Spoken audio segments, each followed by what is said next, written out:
right, good afternoon.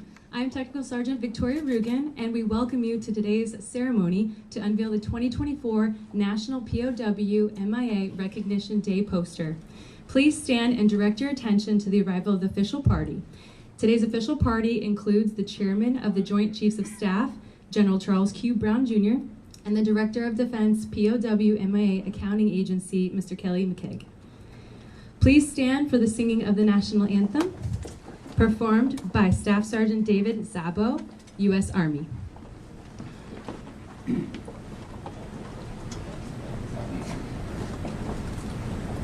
Oh, say, can you see by the dawn's early light what so proudly we hailed at the twilight's last gleaming, whose broad stripes and bright stars through the perilous fight o'er the ramparts we watched were so gallantly streaming, and the rocket's red glare, the bombs bursting in air, gave proof through the night that our flag was still there.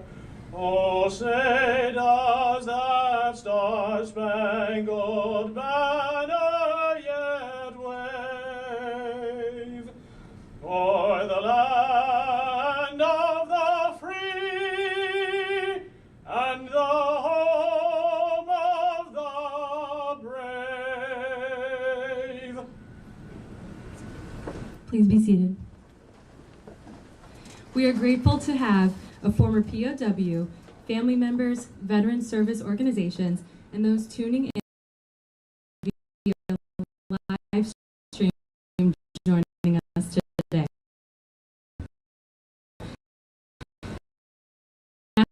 National POW MIA Recognition Day was established in 1979 through a proclamation signed by President Jimmy Carter. Since then, each subsequent president has issued an annual proclamation commemorating the third Friday in September as National POW MIA Day. Since 1999, the Department of Defense has created a poster commemorating this special day, and the 2024 edition of this poster continues this tradition. We are grateful you are all here, and for those tuning in to commemorate this special moment with us. Today, we have gathered to honor and acknowledge those who have sacrificed so much for our nation and survived harsh captivity to return with honor. We are especially honored to have in attendance returned Vietnam POW Colonel Michael Brazelton and his wife Gloria, and our families of the missing. We have also gathered unified in our belief that every unaccounted for U.S. service member and civilian from our past conflicts should never be forgotten. These men and women paid a heavy price for the cause of freedom and deserve the fullest accounting and to be brought home to their loved ones. We are honored to have with us today distinguished guests from family groups, veteran service organizations, and family members of the unaccounted for and accounted for from past conflicts.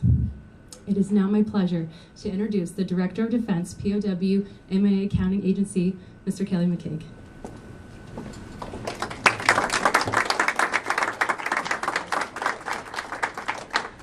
Distinguished family members, veterans, department leaders, ladies and gentlemen, thank you very much for participating with us at this important commemoration. Chairman, we very much appreciate you officiating this event. Over the course of history, tens of thousands of Americans who answered the call to arms were taken as prisoners of war, where they faced inconceivable hardships and suffering. But they persevered with inordinate courage, with faith and resilience, to return home with honor. There are also tens of thousands who are tragically still unaccounted for. They made the ultimate sacrifice for our nation and did not come home. Their families, some of whom are here today, still grieve over their loss, which is exacerbated by inherent uncertainty. America's staunch commitment to its POWs and MIAs has spanned decades. It is manifested no more profoundly than by the extraordinary lengths the Department of Defense takes to find, recover and identify missing heroes. The work is complex, demanding, and often involves great risk. It is also a humanitarian effort that benefits from the cooperation, strong cooperation, of 45 host nations. This very day, 205 personnel are operating in Austria, Belgium, France, Germany, Italy, Kuwait, the Philippines, South Korea, the United Kingdom, and Vietnam. Another tangible manifestation of our nation's commitment to its POWs and MIAs occurs every third Friday of September, as you heard Sergeant Ruger explain. The poster to be unveiled today was skillfully designed by two DPA NCOs, Navy Petty Officer First Class Annalise Candelaria and Army Sergeant Anthony Todd. The other reminder of our nation's honoring its POWs and pursuit of its missing is the iconic black and white flag that you see standing throughout this hallway. It compels action with the poignant silhouette as well as the powerful words, "You are not forgotten." Someone who is not forgotten is our speaker today. General Charles Q. Brown Jr. is the 21st Chairman of the Joint Chiefs of Staff. Since October of last year, he has served as the nation's highest ranking military officer and the principal military advisor to the President, Secretary of Defense, and National Security Council. Prior to becoming chairman, General Brown was a 22nd Chief of Staff of the Air Force. He is a command pilot, has deployed in support of multiple operations, and has commanded at every level. In fact, the last of these was as commander of Pacific Air Forces, a short drive from our Hawaii laboratory. Ladies and gentlemen, the Chairman of the Joint Chiefs of Staff, General Brown.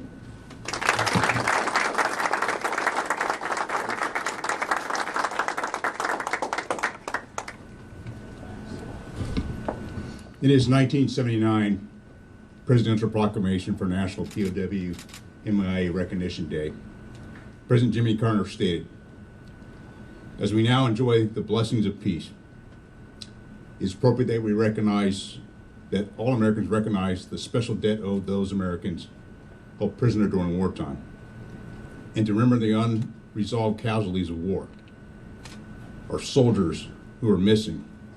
Our nation will continue to seek answers to the questions that remain about their fate. When Americans take the oath to our Constitution and they don the uniform of our nation, they sacrifice a great deal. Many of those Americans have been sent to fight in foreign lands to defend the freedoms we enjoy today. Some of those Americans found themselves held captive in the worst environments, and still others never returned home. As President Carter pointed out, it's America's sacred duty to honor and remember our prisoners of war and to never stop looking for those who are still missing in action. It is an honor to be here with you today for the unveiling of the poster for the 2024 National POW MIA Recognition Day. I want to thank Director Kelly McKee for the introduction and for inviting me to participate in today's ceremony. I also want to give special recognition to the families of the missing joining us here today. Ms. Colleen Shine, whose father was accounted for in 1996 after having gone missing during the Vietnam War. Chad Lindell, whose great uncle was a pilot in a B-24 that crashed when hit by anti-aircraft fire in 1944. And Bill and Robin Bunnell. Bill's uncle, Corporal Arthur Berry, was lost during the Korean War. I also want to recognize our prisoners of war. Colonel Mike Brazelton and his wife Gloria are here with us as well. Mike ejected over Vietnam and was a prisoner of war for 2,402 days, over 6.5 years. We thank each of you and your families for their service and their sacrifice. We are so honored that you could be present for today's unveiling. And everyone else that's in attendance or watching via live stream, thank you for joining us today. To each and every one of us, your presence underscores the importance of our collective commitment to honoring and remembering our POWs and MIAs. You know, as I took on my current position as the chairman of the Joint Chiefs, I articulated my 3 expectations of the Joint Force. Of those 3, there's one that is most appropriate for today. Trust is the foundation of our profession. The profession of arms is a noble one. In our society, trust is a critical aspect of relationships. We must uphold the trust of our service members that their leaders will do right by them. The trust of our families, of husbands and wives, sons and daughters, mothers and fathers, brothers and sisters, that we will take care of them. When they do go into battle, families must trust that our service members have the best capabilities, the best training, and the best leadership possible. Finally, our service members, their families, and the American public trust that we will do everything in our power to recover our missing service members and our prisoners of war. That's why it's especially important to be here today, to honor the work of DPAA, our Defense POW MIA Accounting Agency.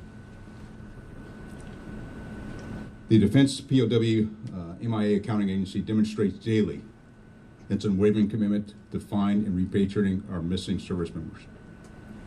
Since the Revolutionary War, more than 500,000 U.S. service members have been held as prisoners of war, while nearly 82,000 U.S. personnel remain unaccounted for from World War II to Operation Iraqi Freedom. These numbers are a solemn reminder of the challenges and sacrifices made over the past 249 years to secure our freedoms. Men and women throughout our nation's history have fought on battlefields near and far.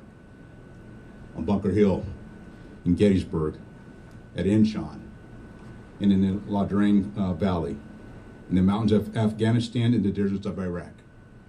They fought so that we could live in peace and safety. Just a couple weeks ago, I had the distinct honor to stand on the beaches of Normandy to commemorate the 80th anniversary of D-Day. There I imagined the chaos, the hail of bullets, the grenades and mortar fire and explosions of planes overhead, the smoke and the cries of the injured and dying. One after another, our brave troops threw themselves out of their boats and onto the beaches and jumped out of airplanes behind enemy lines, not knowing whether they would live to fight the next hour or the next day. During World War II, 94,000 Americans were taken prisoner in Europe. Another 30,000 were prisoners of war in the Pacific theater. All in the name of freedom, security, and a cause greater than themselves. Since their founding in 1973, DPA has accounted for over 1,000 Americans killed in World War II and returned their remains to their families for proper burial.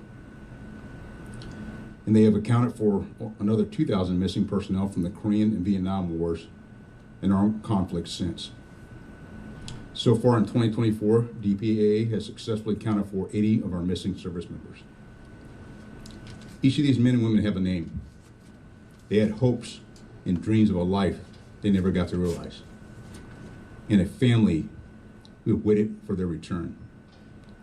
I'd like to take a few moments just to share a few of their stories with you today. In the summer of 1943, U.S. Army Air Force's 2nd Lieutenant Alan Kepner was a pilot in the 49th Fighter Squadron, 14th Fighter Group in North Africa and Mediterranean Theater of World War II. On July 10th, Kepner departed Tunisia in his P-38 Lightning to attack enemy forces in Italy and prevent Axis troops from occupying the beach where Allied troops were preparing to land. Kepner's squadron came under heavy anti-aircraft fire. Another pilot witnessed Kepner's aircraft veer suddenly skyward before plummeting to the ground. Alan grew up in Idaho and enthusiastically joined the Army Air Forces following the Japanese attack on Pearl Harbor. His sister Shirley was born 10 months after he died. She waited decades for news of her brother that she never knew, but whose unfinished story haunted her family for years. With the help of a fellow pilot, they uncovered enough information for DPA to open an investigation. The remains were recovered and identified and accounted for in December of 2023. U.S. Army Corporal Richard Seluver enlisted when he was just 17 to see the world. His mother had to sign for him to join, as he was underage. Quickly thereafter, the Korean War broke out. In early September of 1950, Corporal Seluver went missing during a fierce battle in South Korea. 2 months after being killed, his remains were located, but could not be identified. Corporal Sulliver was buried as an unknown in the National Memorial Cemetery of the Pacific in Honolulu.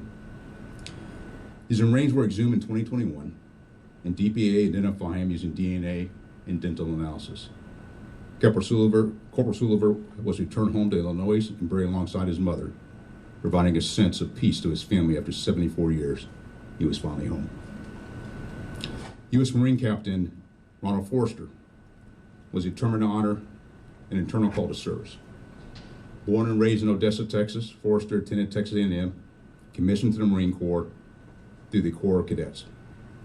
2 days after Christmas in 1972, Forrester was a navigator of the A-6A Intruder during a nighttime combat mission over the northern part of Vietnam. After entering the target area, Forrester's aircraft ceased radio communications and never returned to base. Search and rescue teams could not locate any trace of the aircraft or the crew. Forrester's job